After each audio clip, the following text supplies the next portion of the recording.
గారిని కలిసే దానికోసం వెళ్ళి నైట్ అక్కడ స్టే చేసి మళ్ళీ తర్వాత రోజు అదే బస్కి రావాలి. అక్కడ ఉండడానికి ఎక్కడ ఉంటాం ఎవరు తెలుసు అక్కడ. అట్లాగే చాలా మంది నాకు ఎటపాక మండలం నుంచి అక్క మేము సదరం కోసం వెళ్ళాం, ఎక్కడుండాలో తెలియదు, ఆ పని అయితే అయింది కానీ బస్సు లేదు రావాలంటే. ఇలా చాలా మంది నాతో చెప్పారు, స్వయంగా నేను చూశాను. ఈ సమస్యలన్నీ కూడా ఆల్రెడీ మనం పడుతున్నటువంటి బాధలు ముఖ్యమంత్రి గారికి తెలుసు.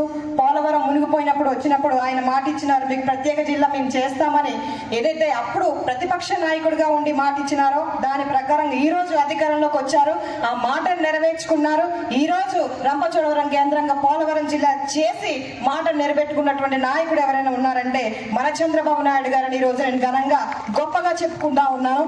అదేవిధంగా ఇప్పుడు ఇంకా మనకి నిన్న ఈవినింగే మనకి జీవో రావడం జరిగింది. ఈ కార్యక్రమాన్ని అర్జెంటుగా ఈరోజు ఈ సంవత్సరం ముగుస్తుంది కనుక ఖచ్చితంగా ఇనాగ్రేషన్ ఈరోజు చేయాలని చెప్పడం జరిగింది. అందుకు హుటాహుటిన మనకు ఉన్నటువంటి తక్కువ సమయంలోని ఈ యొక్క కార్యక్రమాన్ని మనం ఏర్పాటు చేసుకున్నాము.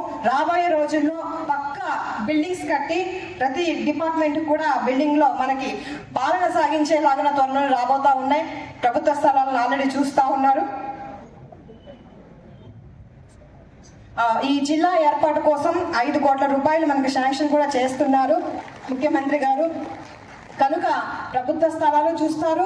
ఎవరైనా స్థలదాతలు ఉంటే మన ప్రాంతం మనకే అభివృద్ధి చెందుతుంది కనుక స్థలదాతలు ఉన్న వాళ్ళు కూడా మీ స్థలాన్ని కేటాయిస్తే మన ప్రాంతమే మన కోసమే కనుక మరొకసారి మీరు అందరూ ఆలోచించాలి.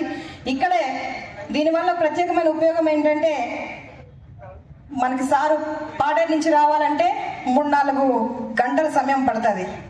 కానీ ఈరోజు మన హెడ్ క్వార్టర్లోనే మన కలెక్టర్ గారు ఉంటారు, సబ్ కలెక్టర్ గారు ఉంటారు, జాయింట్ కలెక్టర్ గారు ఉంటారు, ఎస్పీ గారు ఉంటారు, జిల్లా అధికారులు